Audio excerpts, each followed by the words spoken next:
Et bonjour, bienvenue dans la série Pranayama. Alors aujourd'hui, Pranayama, Samavriti. Sama, ça veut dire égal. Vritti, on peut le traduire par souffle, onde, vague, vibration ou je ne sais pas. Mais c'est le pranayama de l'équilibre. Sama égale vritti, souffle, ce sont les différentes parties du souffle qui vont être égales. Je l'utilise beaucoup en cours, le souffle carré, d'accord? Donc le souffle carré c'est Samavriti en fait, hein, son nom de pranayama, donc c'est le pranayama Samavriti. Dans les 4 prochaines séances, on s'intéressera à Visama Vritti, et Visama c'est les souffles non égaux, donc comme le petit pranayama avec du 4, 16, 8, enfin bref, pour l'instant on va rester sur le souffle carré. C'est pour une fois, même s'il arrive sur cette fin de série finalement, parce que c'est un souffle subtil, on peut le faire en force mais ça n'a pas tellement d'intérêt, hein. On va rester ici dans la subtilité en fait avec Samavriti, avec le souffle carré. Et mais c'est pas pour autant qu'il est difficile à réaliser. Il demande de la présence, parce que pour garder l'équilibre, hein, ce qui nous intéresse c'est de vraiment garder cet équilibre entre, pour ceux qui ne connaissent pas le souffle carré, entre l'inspire, la rétention à plein, l'expire, la rétention à vide.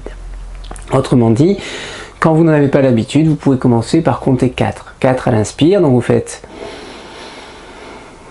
4 en rétention poumon plein, 4 à l'expire, 4 en rétention poumon vide. Et puis on continue.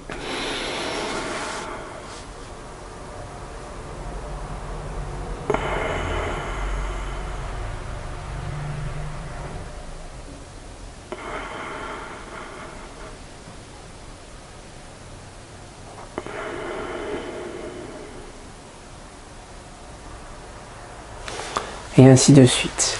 Donc techniquement vraiment très simple.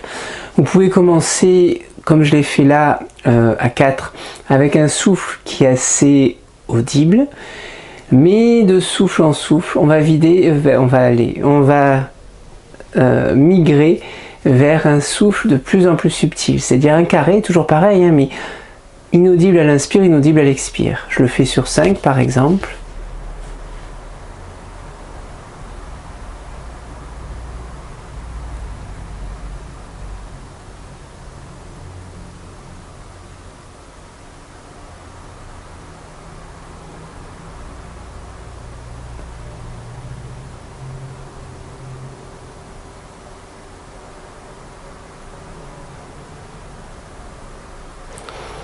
J'ai fait 2 cycles sur 5. Forcément, visuellement, on voit pas grand chose parce qu'on a glissé dans le subtil. Le souffle carré grossier.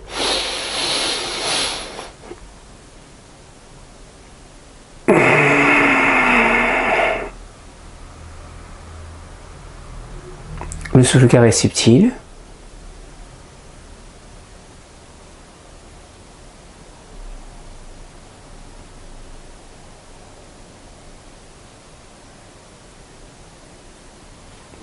Donc, vous voyez la différence entre les deux. C'est parfois plus facile de commencer par un grossier et de glisser vers du subtil.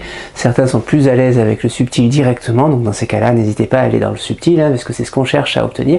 On cherche vraiment à équilibrer. Donc il faut compter, hein, tout le temps. Il faut compter pour vraiment équilibrer l'inspire, la rétention poumon plein, l'expire, la rétention poumon vide. Et puis on va augmenter au fur et à mesure, c'est-à-dire qu'on peut commencer à 4, puis à 5, puis à 6, puis à 8, puis à 10, mais c'est pas un concours d'apnée, c'est-à-dire que ça n'a aucun intérêt de le faire en force. On peut le faire à 10 si on veut, si on peut rester dans le subtil jusqu'à 10. C'est-à-dire que si vraiment on est là et qu'on reste dans ce subtil, d'accord?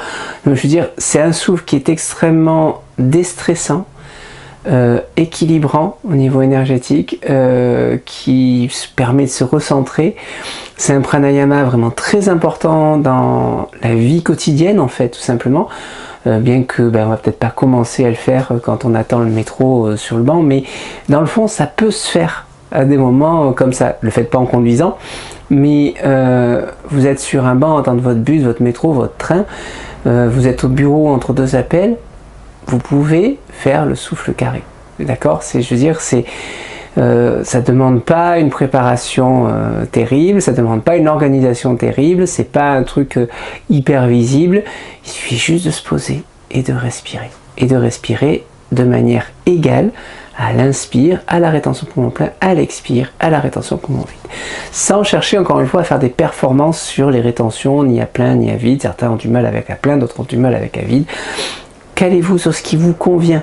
D'accord? C'est juste histoire d'équilibrer. L'important c'est vraiment l'équilibre. C'est pas de faire les rétentions les plus longues possibles. Et vous verrez que en pratique ça oxygène mieux le sang, mais surtout au niveau énergétique ça va tout rééquilibrer dans le bon sens, c'est-à-dire que ça va diminuer ce qui est en excès, augmenter ce qui est en défaut, et ce qui permet d'énormément apaiser, c'est-à-dire qu'on va se retrouver avec dans une situation où les choses sont beaucoup plus équilibrées. Donc après une colère, après une contrariété, après une mauvaise journée, ou après une excitation très forte, ou avant une situation stressante, ou avant une performance. Je sais que par exemple, les apnéistes vont pouvoir pratiquer le souffle carré en préparation à leurs apnées. Simplement parce que ça apaise. Souffle carré, si vous avez l'occasion, si vous avez une montre qui vous donne votre cardio, observez, vous verrez le rythme cardiaque, il descend, il descend, il descend, il descend, parce que tout s'apaise, d'accord? Donc ça aide à l'endormissement aussi, voilà. Il y a vraiment, dans la vie de tous les jours, il y a énormément de bienfaits à faire ce souffle carré, et encore une fois, c'est accessible à tous, c'est facile. On se pose, on compte, inspire, rétention poumon plein, expire, rétention poumon vide.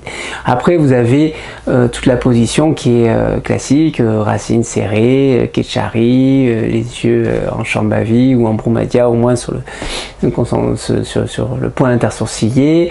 Voilà, et une position assise, celle que vous souhaitez, mais détendue et ferme. D'accord? Détendue, pas de tension, et ferme, parce qu'on se laisse pas s'avachir, c'est pas le but. C'est une position où on se tient, où on est attentif, où on est présent. D'accord? Vous pouvez faire le geste des mains Shin Mudra si vous voulez, vous pouvez aussi faire un geste lié, quel qu'il soit, peu importe. Au niveau de la visualisation, vous pouvez visualiser un carré, où vous dessinez les côtés au fur et à mesure, ça semble assez cohérent pour le souffle carré. C'est le symbole de la racine, le carré, c'est aussi le symbole de l'équilibre, donc il y a un bon enracinement justement, et donc voilà. Donc j'ai pas grand chose de plus à dire pour une fois, une vidéo très courte, très simple, je l'espère. Si vous avez des questions, vous n'hésitez pas, comme d'habitude. Pour la durée, j'en ai pas parlé, mais maintenant je crois qu'on est au 16e épisode, vous devez le savoir. Souffle carré, Angatika, 25 minutes. Bien sûr que c'est le pranayama se pratique sur 25 minutes environ, ou plusieurs fois 25 minutes même, mais vous le faites 2-3 minutes, vous avez déjà des bénéfices. Vraiment, le souffle carré, c'est un des souffles au niveau rentabilité, je dirais, dans tout ce que je vous ai présenté, qui est peut-être le plus rentable, dans le sens où ça met un temps de pause, ça permet de mieux s'endormir, ça permet de mieux se concentrer, ça permet de déstresser, désangoisser, etc. Donc, mais comme tout ce qui mène à l'équilibre, je veux dire clairement. Donc voilà, Samavriti, le souffle carré, je vous souhaite une bonne et belle pratique. Vous pouvez me faire des retours, savoir ce que ça vous a fait, si vous en ressentez les bienfaits, parce que c'est vraiment un souffle facile à faire, dont on ressent les bienfaits rapidement. Et moi je vous dis simplement à la semaine prochaine pour la prochaine vidéo.